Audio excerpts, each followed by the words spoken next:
It's time to eat. What are you hungry for? Sit down and get ready to consume an abundance of fantasy football knowledge from Ross Tucker and Joe Dolan. Feed me now. I'm starving. On the Fantasy Feast Eatin' Podcast. Yeah, let's eat, baby. It is the Fantasy Feast Eatin' Podcast presented by DraftKings. We love those guys. That's the only place you should play DFS. They are amazing. Or bet on the DK Sportsbook app. I'm Ross Tucker. You know that. Former offensive lineman, 5 teams, 7 years. Absolutely love every aspect of football. The games themselves, the narratives, the discussions, fantasy, betting, everything around it. I'm a big fan of. Called the game on Wednesday night, Bowling Green, Toledo. I will be at the Ravens-Dolphins tonight. So if you're driving around, listen to your boy with Iron Eagle calling the game. Should be an absolute blast. This is the show that's so nice. We do it twice. You know who the star is, Joe Dolan from fantasypoints.com fame. You need to go ahead and use the code 21Feast over there. Joe is one of like 20 dudes they have that are all like Joe. I mean, they're all legitimate studs over there.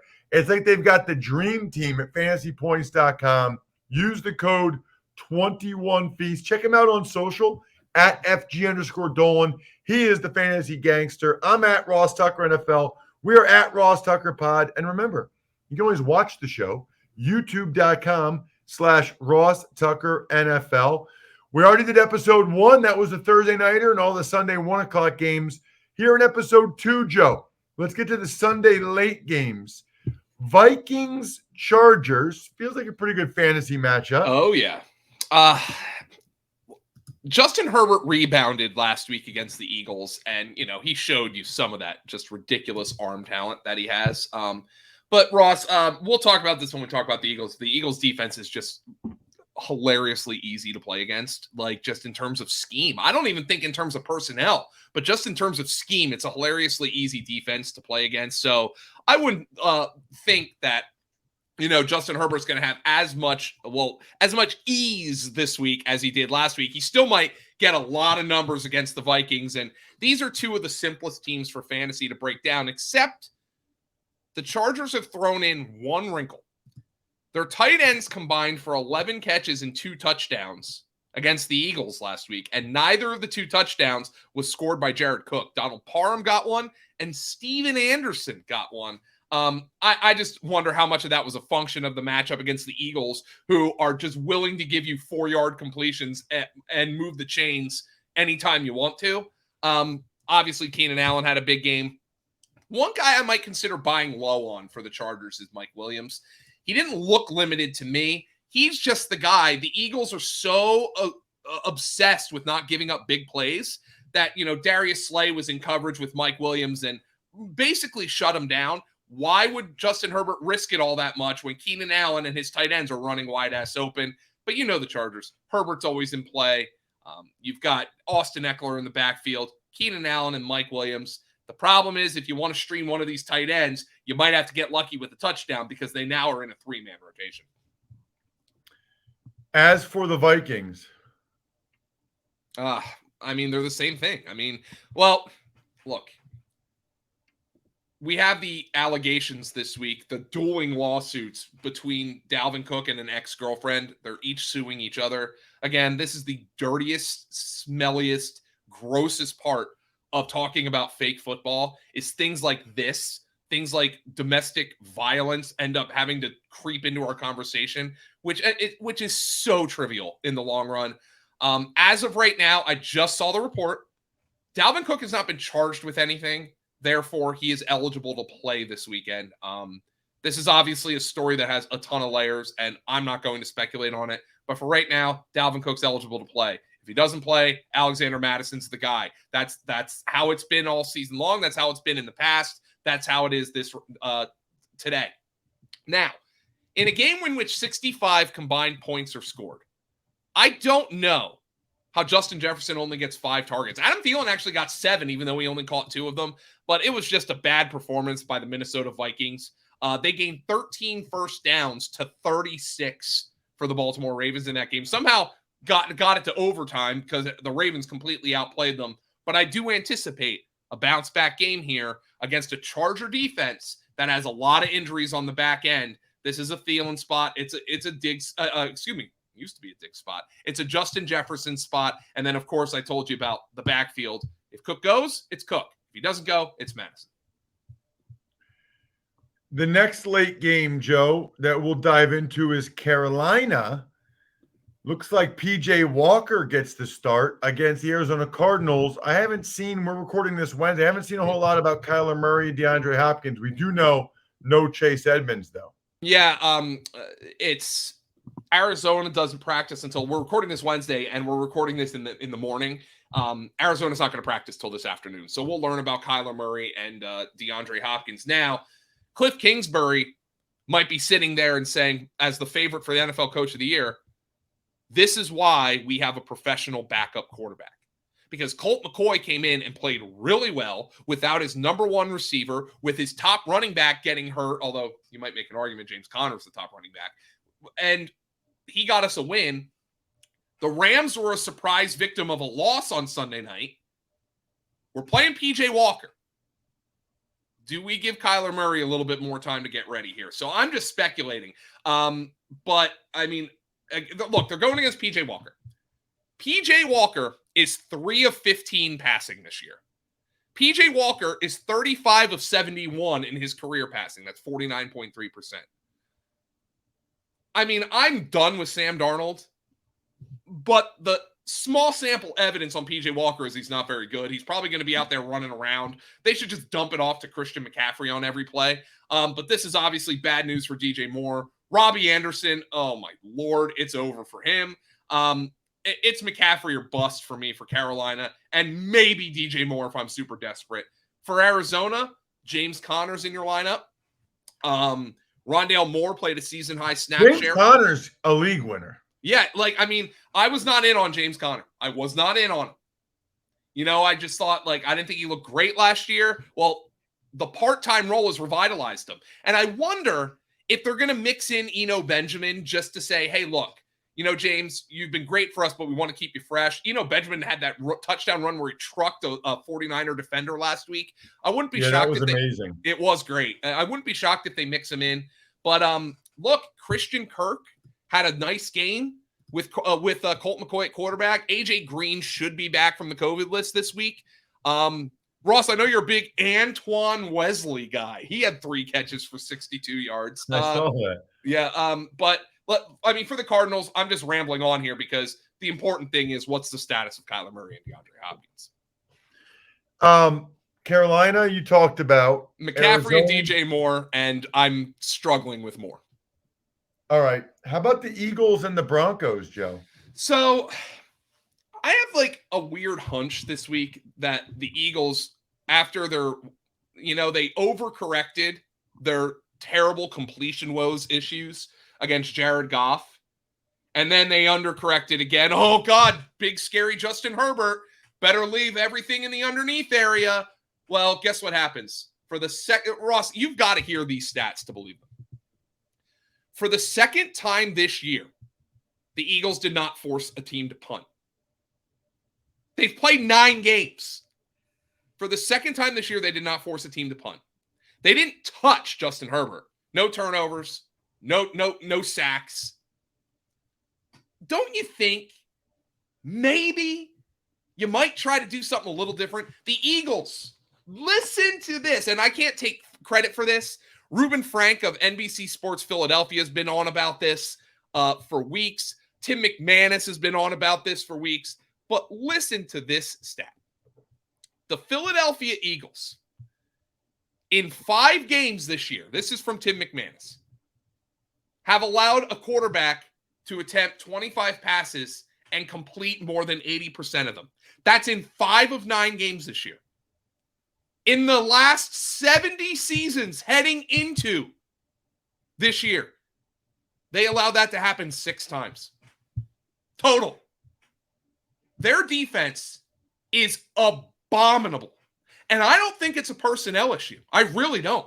I think it's a scheme issue because ultimately I think Darius Slay is playing pretty well. Now, he's dinged up, so that's important to note if you have Cortland Sutton. But Jonathan Gannon has got to get his head out of his you-know-what And he's got to start bringing some pressure and play some more press man. Now, I think they'll do that against Teddy this week. I have a funny feeling that they're going to play pretty well on defense this week. That is just a gut feeling. But if you want to play Teddy, the numbers are there for you. The numbers are there for you. I mean, just they are what they are. The one thing the Eagles have done well, especially if Slay can play, if not, all bets are off. The one thing they have done well is number one receivers on the perimeter. Darius Slay's done a good job on them. This is more of a Jerry Jeudy and a tight ends game for me from the Broncos perspective. I think Judy's looked good. In the games, by the way, that Jerry Jeudy's been active this year, Cortland Sutton has finished as the wide receiver 100, the wide receiver 64, and the wide receiver 65. So this isn't even just a Darius Slay issue. It's kind of he's been inconsistent when Jerry Jeudy's been active. So keeping that in mind for the Broncos passing game. But the Eagles have to do something different because what they are doing, they're just giving up. It's Chinese water torture. Would you rather be guillotined or would you rather be Chinese water tortured to death? I'd want it over quickly if I were me, but that's me. That's not Jonathan Gannon. Before we get to the Eagles offense, Joe, overcoming the odds, rewriting the playbook, delivering under pressure, the MVPs of small business lead their teams to victory all year long. Visa is proud to provide playmakers everywhere with more tools to help grow their business and help them achieve even greater success. Because the more people we can empower, the more we all win. Visa, a network working for everyone. All right, Joe, what about the Eagles on offense? Well, I actually think this is a game where Jalen Hurts might get it done through the air a little bit more now. The run game's been working for them. And over the last two games, Jalen Hurts has only had to throw 31 passes. And one of the reasons was Detroit offered no resistance whatsoever, so the Eagles didn't have to throw the ball because they were just running it down their throats and Detroit wasn't moving the ball. Then the Chargers in week 9 offered too much resistance. As I said, they were going on long drives. They never punted. So the Eagles didn't get to run all that many plays. The Broncos have a better run defense than a pass defense. I actually think this is a good week for Hurts and Devontae Smith, who, by the way, with Devontae Smith, that guy gets wide ass open on every play. Every play. I mean, Ross, he's one of those guys, when you see Hurts throw the ball down the field and Devontae Smith catches it, there's like a 5-yard halo around the guy. Like, I mean, it's unbelievable. I mean, you saw him in person. I haven't seen him in person yet. From the press box, I mean, he just knows how to get open. Yeah, he. Some guys have a natural feel for it, and he does. I forgot to mention, by the way, Joe, when we were talking about the Arizona Cardinals, about my boy James Conner. He is Week 9's performance of the week for the Bacardi Spiced Rum. DraftKings Performance of the Week presented by Bacardi Spiced Rum. He had 40.3 fantasy points last week, 21 attempts, 96 yards, and 2 touchdowns rushing. Then he had 5 catches, 77 yards, and a touchdown receiving on 5 targets as they won 31-17. I know we touched on the Cardinals earlier, Joe. I just have to say this. He looks way faster than he did in Pittsburgh. Like, I don't know what he did or whatever, but fast, Conner, I mean, that's why he's the DraftKings Performance of the Week, presented by Bacardi Spiced Rum. Maybe he's been drinking a lot of Bacardi Spiced Rum and keeping his weight down. I don't know. Oh, well, Ross, if that diet plan works, I'll get on it. Reach out to me after the show. But no, he definitely looks faster. Speaking of that, what about the tight ends and running backs for the Eagles? Well, they just Jordan signed Howard just signed the active roster. Right. Not that we didn't know that. What they couldn't do is elevate him from the practice squad again. So they needed to make a procedural move to get him on the active roster. He looks really good. Boston Scott looks solid, but Jordan Howard's done something that the Eagles, now play calling was an issue, but early in the season, just going forward, and he's looked good doing it. I just think this is a better matchup for the passing game. I do think they'll come out and run it. If they run it, Jordan Howard's my favorite guy here just because he's been the most effective the last couple of weeks. Boston Scott obviously can mix in as well. But I think it's a Devontae Smith and Dallas Goedert game. I think, early in that game against the Chargers, Jalen Hurts missed Dallas Goedert for a potential touchdown. That's another guy who's getting open. But it was Devontae Smith who was the apple of Jalen Hurts' eye in last week's game. Okay. Next game up. This is an interesting one. Seattle and Green Bay, Joe. And we believe Russell Wilson and Aaron Rodgers. We believe. Now, Aaron Rodgers did say on the I've had my fill of the Pat McAfee show, Ross. I'll tell you that much. He said that he is there's a small possibility he doesn't play. That was misconstrued. There was a couple of reports yesterday that said, or Tuesday rather, that said, oh, Aaron Rodgers says there's a small possibility he does play. No, he said there's a small possibility he doesn't. And we're recording this on Wednesday at 11:30 a.m. There's also a possibility, Ross, by the time you listen to this, the Packers have a new wide receiver on their team, Odell Beckham Jr. The Seahawks were apparently in the mix too, but Diana Rossini reported on Wednesday that it was the Packers, the Chiefs, and the Saints. I'm sure one of those teams, by the time you listen to this, has Odell Beckham, and then we'll reevaluate from there. But if Aaron Rodgers played last week, the Packers were blowing the Chiefs off the field. I mean, that's long and the short of it. Devontae Adams, everything's looking up for him if Aaron Rodgers is back. Aaron Jones has not been as good as we'd like. Of course, in that game with Jordan Love, there wasn't a ton of opportunity for Aaron Jones to be particularly good. A.J. Dillon, 4 catches for 44 yards. Maybe not. You didn't expect him to do that with Aaron Jones not getting any catches, but I still think Jones is the guy I prefer if Aaron Rodgers is back. Otherwise, unless Odell Beckham signs here, pretty cut and dry team. Yeah, I think you're right. As for Green Bay.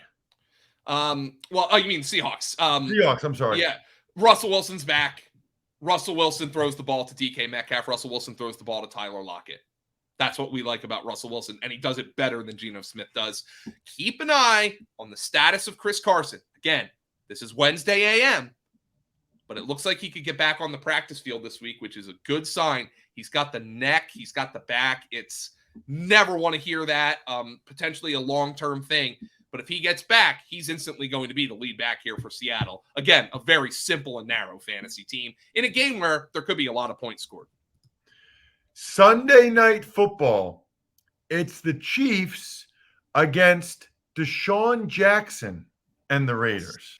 Deshaun Jackson obviously will be playing the Henry Ruggs role. I don't think we need to rehash that unbelievable tragedy. Zay Jones was a full-time player in the first game without Deshaun Jackson. Zay Jones and Bryan Edwards led the team in routes run with 47. However, they combined for 1 catch for 20 yards. So Derek Carr just doesn't throw the ball to Bryan Edwards. I can't play Bryan Edwards right now. I know people are like, oh, Ruggs, like people's first instinct is to ask about fantasy after that. Thanks, guys. But Bryan Edwards didn't catch a ball. Darren Waller led the Raiders in receiving for the first time since week 1 in week 9. You would have to think his role is going to be so important. Derek Carr was just a check down master last week against the New York Giants in the loss with no real downfield threat. Listen to this. 11, 19, 28, 31, 35, 38 of Derek Carr's 46 pass attempts were targeted to either tight ends, running backs, or Hunter Renfrow. That's a lot of short area passing for Derek Carr. Now, obviously, the Raiders hope Deshaun Jackson increases that, but I think this is a spot where they're going to run the ball. Darren Waller, Renfrow are going to be important. Josh Jacobs looks good to me. And ever since John Gruden got canned, I tell you what, Kenyon Drake looks pretty good too. How about Kenyon Drake with a surprise 100 yards from scrimmage and 6 catches in that game? So he's somebody you can mix in as a flex now. Yeah, it certainly seems that way. Speaking of mixing in, with the free Fix Finder service at AutoZone, you can troubleshoot more dashboard lights, including your check engine light, ABS light, and service interval light. The free Fix Finder will give you possible solutions for your lights, all backed by verified technicians. It'll even send you your full results in a detailed Fix Finder report straight to your email. So you have all the information you need to take on the fix. And if you need a bit of help from a repair shop, AutoZone will even refer you to a nearby shop that you can trust. It's the most complete free warning light report backed by technician verified fixes. And you can only find it at AutoZone. So next time your dashboard lights pay you a visit, just get in the zone, auto zone. All right, Joe, who's getting in the zone for the Chiefs? Nobody. Oh my God, this team's bad right now. Earlier in the season, Ross, we were saying, we're grading the Chiefs on a curve, because, we're so used to them being dominant. Then now they're just kind of flat bad. I mean, if Jordan Love doesn't look lost in his first career start, Steve Spagnuolo, by the way, blitzed him on over half the dropbacks. Yikes. If he doesn't look lost, they get blown out in that game. Patrick Mahomes' numbers are tragic right now. Listen to this. Over his last 3 games, Patrick Mahomes has completed 57.5% of his throws for 5.4 yards per attempt. That is awful. 47% of Mahomes' throws over 10 air yards have been on target over that span. That is the worst in the NFL. So we're beyond saying we're grading Patrick Mahomes on a curve. We can grade Patrick Mahomes just like any other NFL quarterback, and it's bad right now. It's really bad. Now, this is one of the teams that could sign Odell Beckham. Maybe those things help, but the offensive line isn't helping right now. The run game is just functional. Darrell Williams is averaging 19 touches since Clyde Edwards-Helaire went down, but he's averaging just 3.4 yards per carry.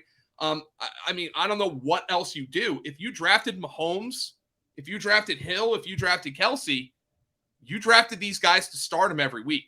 But this is painful right now. This team is like pulling teeth. It is not a good football team. No, it's been brutal. It was actually pretty brutal, though, Sunday night for the Rams, Joe. Mm-hmm. They take on the San Francisco 49ers Monday night. Their O-line got worked by the Titans D-line. Yeah, and I think the 49ers can do that too. But the 49ers, I would think Matthew Stafford is going to look at this and say, we're coming off a bad game, and we're playing a team that just lost to Colt McCoy. We can get right in this spot. And look, even with the Rams stinking it up, Stafford still threw for 294. Robert Woods and Cooper Kupp had over 90 yards receiving. Tyler Higbee got over 10 fantasy points for the first time in forever. But there are a couple things to watch here. Number one, Stafford's got the ankle. He's got the back. He's still dealing with the hand. So he's a little banged up right now. Maybe that can explain some of the bad decisions he made. He had a Wentzian interception for the pick 6, but maybe he's off a little bit. But for the Rams, from a fantasy standpoint, the one thing they have done is they have completely just removed any rotational element out of this offense. Cooper Kupp, Van Jefferson, and Robert Woods are basically 100% of the time players. Like, they play 11 personnel, and they play it on almost every snap. Tyler Higbee's the tight end on almost all of those snaps. So you know who's going to be out there for the Rams. Just keep an eye on the backfield. Darrell Henderson got dinged up a little bit. Sony Michel worked in. I think what Sony Michel has shown is he's one of the primo handcuffs in the NFL. Darrell Henderson's been banged up a couple of times this year. If he misses time, Sony Michel inherits that full backfield. Been pretty disappointed in the Niners, Joe, on the other side. At what point do they decide to go to Trey Lance is the question. And obviously they're going to give this game to Jimmy G. But if they lose this game, when do you take a look at Lance? And that starts to really make things problematic from a fantasy standpoint, especially for somebody like Deebo Samuel, who's been phenomenal. Deebo Samuel now has competition for targets because Brandon Ayuk's crawled his way out of the doghouse, and George Kittle came back and looked great. Goes for over 100 yards and a touchdown. So all of those guys are in play. You're obviously playing Deebo, and I can't imagine you're in a spot where you can't play Kittle. Brandon Ayuk's now in the wide receiver 3 conversation. But the problem is if Trey Lance takes over, the passing game volume goes down and the run game volume goes up. So I think the arrow's pointing up on Elijah Mitchell right now, who made it through that game last week despite the rib injury. And if you needed any more proof of how far buried Trey Sermon is, they made him a healthy scratch, and Jeff Wilson didn't even play a snap despite being healthy. I hope Trey Sermon is mining some precious metals in the center of the earth right now, Ross, because he is buried. Elijah Mitchell is the guy in that backfield. And for fantasy players, if you need a quarterback, might be time to pick up Trey Lance. Just throwing that out there. I thought you were going to say something about like Bitcoin or something. No. Hope he's mining Bitcoin. Maybe there is Bitcoin in the center of the earth. I don't know where it comes from. So, hey, check him out on social at FG_Dolan. I'm at Ross Tucker NFL. We are at Ross Tucker Pod. You can always check us out on YouTube, youtube.com/Ross Tucker NFL. Great stuff this week, Joe. As always, fantasypoints.com is his website. 21 Feast is how you get that glorious discount. I'm stuffed. We're done. Thanks for listening to the Fantasy Feast podcast. Make sure to also subscribe to the Ross Tucker Football Podcast, Even Money, Business of Sports, and the College Draft. All available at Apple Podcasts, rosstucker.com, or wherever podcasts can be found. A lot of times on the show, I mentioned DraftKings. Here's what you need to know. You got to be 21 or older, New Jersey, Indiana, or Pennsylvania only. New customers only. Restrictions apply. See DraftKings.com/sportsbook for details. Gambling problem, call 1-800-GAMBLER, or in Indiana, 1-800-9-WITH-IT. By the way, if what I was talking about included a deposit bonus, doesn't always, sometimes it does. Deposit bonus requires 25 times playthrough, and deposit bonuses are paid out in site credit.